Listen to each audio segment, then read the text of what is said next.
ఇప్పుడు petro dollar అంటారు కదా, అట్లా గల్ఫ్ రూపీ అనే పేరు కూడా ఎవరైనా విన్నారా? ఈ అంశానికి సంబంధించి చాడా శాస్త్రి గారికి సంబంధించిన ఒక కథనం చూద్దాం. గల్ఫ్ దేశాల్లో అంటే కువైట్, బహ్రెయిన్, ఖతార్, ప్రస్తుత యునైటెడ్ అరబ్ ఎమిరేట్స్ మరియు ఒమన్ వంటి గల్ఫ్ దేశాల్లో సుమారు 1970 వరకు భారత రూపాయి అధికారిక కరెన్సీగా ఉపయోగపడుతుండేది అని ఎవరికైనా తెలుసా? గల్ఫ్ దేశాల్లో కరెన్సీ వినియోగం కోసం భారత రిజర్వ్ బ్యాంక్ ఒక్క గల్ఫ్ దేశాల్లోనే వినియోగించుకుందుకు మాత్రమే అని రూపాయలు ప్రింట్ చేసేది. మన రూపాయి విలువ దాని విలువ సమానంగా ఉండేది. గుర్తించడానికి వీలుగా మన రూపాయి రంగులు, నెంబర్లు, గల్ఫ్ రూపాయి రంగులు, నెంబర్లు తేడా ఉండేది. ఈ గల్ఫ్ రూపాయి ఇది 1959 నుంచి 66 దాకా, ఒమన్లో 1970 దాకా చలామణిలో ఉండేది. భారత రూపాయి గల్ఫ్లో ఎట్లా వ్యాపించింది? 20వ శతాబ్దం మధ్యలో అంటే 1950 వరకు ఇది బ్రిటిష్ కాలనీ పాలన కారణంగా ఇది సాధ్యమైంది. గల్ఫ్ దేశాల్లో భారతీయులు ముఖ్యంగా వ్యాపారులు ఎక్కువగా ఉండటం వల్ల కూడా రూపాయి సహజంగా వ్యాపించింది. ఆ సమయంలో ఒక బ్రిటిష్ పౌండ్ 13/1/3 రూపాయలుగా లెక్కింపబడేది. కానీ 1950ల చివరిలో పెద్ద సమస్య ఎదురైంది. అదేంటంటే బంగారం స్మగ్లింగ్. గల్ఫ్ దేశాల్లోని వ్యాపారులు బంగారాన్ని భారతదేశానికి తీసుకొచ్చి ఆ డబ్బుతో రూపాయలు తీసుకుని వెనక్కి వచ్చేవాడు. ఆ రూపాయలని గల్ఫ్లో మరింత విలువైన విదేశీ కరెన్సీలకు మార్చి మళ్ళీ బంగారం కొనుగోలు చేసేవాడు. ఇది భారతదేశ విదేశీ మార్కెట్ నిల్వలను తీవ్రంగా దెబ్బతీసింది. 57-58లో బంగారం స్మగ్లింగ్ భారీ స్థాయికి చేరుకుంది. ఈ సమస్యను పరిష్కరించడానికి భారత ప్రభుత్వం ఆ సమయంలో ఫైనాన్స్ మంత్రి మొరార్జీ దేశాయ్ మరియు RBI governor HVR Iyengar gulf దేశాల ప్రభుత్వాలు కలిసి బ్యాంక్ ఆఫ్ ఇంగ్లాండ్తో చర్చలు జరిపాయి. ఫలితంగా 1959 మే 1న రాష్ట్రపతి అంగీకారంతో ఎక్స్టర్నల్ రూపీ లేదా గల్ఫ్ రూపీ జారీ చేయబడింది. ఇవి భారతదేశంలో చట్టపరమైన టెండర్గా కేవలం గల్ఫ్ దేశాలకు మాత్రం ఉపయోగపడే విధంగా ఈ రూపాయిని భారత ప్రభుత్వం విడుదల చేసింది. ₹1 గవర్నమెంట్ ఆఫ్ ఇండియా జారీ, 5, 10 మరియు ₹100 ఆర్బీఐ జారీ చేసింది. విశేషాలు ఏంటంటే సీరియల్ నెంబర్ జెడ్ ప్రిఫిక్స్ ఉంటుంది. రంగులు కొంచెం మార్చబడ్డాయి. 1 or 10 రూపాయలు ఎరుపు, ₹5 ఆరెంజ్, ₹100 ఆకుపచ్చ. డిజైన్ భారతీయ రూపాయి నోట్లాగా ఉండేది, కానీ గుర్తింపు కోసం చిన్న మార్పులు ఉండేవి. ఉదాహరణకు అశోక స్తంభం, ఏనుగులు, సింహాలు.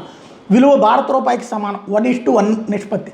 ఈ చర్యతో స్మగ్లింగ్ తగ్గింది మరియు భారత విదేశీ మార్కెట్ నిల్వలు కాపాడబడ్డాయి. ఈ గల్ఫ్ రూపీ గల్ఫ్లోని భారతీయ వ్యాపారులు, కార్మికులు మరియు స్థానికుల మధ్య లావాదేవీలకు సహాయపడింది.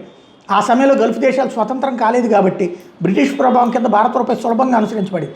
అయితే మన దేశ బలహీన ఆర్థిక పరిస్థితుల వల్ల అమెరికా మరియు ప్రపంచ బ్యాంక్ సాయం భారత్ కోరితే మీకు సాయం కావాలంటే రూపాయి విలువ తగ్గించాలని, సబ్సిడీలు తగ్గించాలని షరతు పెట్టాయి. అప్పుడు అమెరికా ఒత్తిడిలోకి 1966 జూన్ 6న భారతదేశం రూపాయిని డీవాల్యూ చేసింది. రూపాయి విలువను భారత్ ఎంత తగ్గించింది? ఈ తగ్గింపుకు ముందు ఒక అమెరికన్ డాలర్కి ₹4.76, ఒక బ్రిటిష్ పౌండ్కి ₹13.33 వస్తే రూపాయి విలువ తగ్గించిన తర్వాత ఒక డాలర్కి 7.5, ఒక పౌండ్కి ₹21 ఇవ్వాల్సిన పరిస్థితి ఏర్పడింది. అంటే రూపాయి విలువ ఒకే రోజు 57.5% పడిపోయింది. అంటే ప్రస్తుతం డాలర్ రేట్ చెప్పుకోవాలంటే నేడు డాలర్ ₹93 ఉంటే రేపటి నుండి ₹142.75 అవ్వడం అనమాట. ఇంకో మాట చెప్పాలంటే మన ప్రపంచ బ్యాంకుకి 10,000 కోట్ల అప్పు బాకీ ఉంటే మనకు ₹1 ఎక్స్ట్రా రాకుండా అది అకస్మాత్తుగా 15,700 కోట్లు అయిపోయిందనమాట. రూపాయి విలువ ఇంత భారీగా తగ్గించడంతో గల్ఫ్ దేశాలకు భారత రూపాయి మీద నమ్మకం పోయి వాళ్ళు తమ సొంత కరెన్సీలు జారీ చేయడం మొదలుపెట్టారు.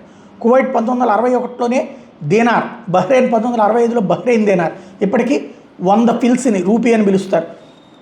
ఖతార్ అండ్ దుబాయ్ 1966లో Qatar, Dubai riyal, Abu Dhabi Bahrain dinar, Oman 1970 వరకు గల్ఫ్ రూపీ ఉపయోగించి తర్వాత ఒమన్ రియాల్. ఇలా గల్ఫ్ రూపీ 7 నుంచి 11 సంవత్సరాలు మాత్రం ఉండి చరిత్రలోకి వెళ్ళిపోయింది. గల్ఫ్ రూపీ కేవలం ఒక కరెన్సీ కాదు, అది భారతదేశం యొక్క ఆర్థిక బలాన్ని, ప్రపంచ వాణిజ్యంలో దాని స్థానాన్ని గుర్తు చేసే ఒక చారిత్రక ఆధారం. ఈ నోట్లు ఇప్పుడు నోటు సేకరించే వాళ్ళ దగ్గర మాత్రమే ఉన్నాయి. అమెరికా ఒత్తిడికి మోడీ సరెండర్ అని రోజు కూస్తున్న రాహుల్, నాయనమ్మ ఇందిర ఇలా అమెరికా ఒత్తిడికి తలొగ్గి ప్రపంచంలో అప్పటి వరకు భారత రూపాయికి ఉన్న మంచి పేరు శాశ్వతంగా నాశనం చేసి ఈ నిర్ణయంపై కాంగ్రెస్లోనే ఏకాభిప్రాయం రాలేదు. దీని మీద కమ్యూనిస్టులు ఇందరిని చాలా తీవ్రంగా విమర్శించారు. ఇందిర ఆ సమయంలో అమెరికా ఒత్తిడికి తల వంచి భారత్కి శాశ్వతంగా నష్టం కలిగించారు. ఆ చర్య ఎందుకు తీసుకున్నారో వేరే పోస్ట్ పెడతానంటున్నారు. అప్పుడు ఉన్నటువంటి రూపాయి ఈ గల్ఫ్ రూపీలు ఇవన్నమాట విజువల్స్.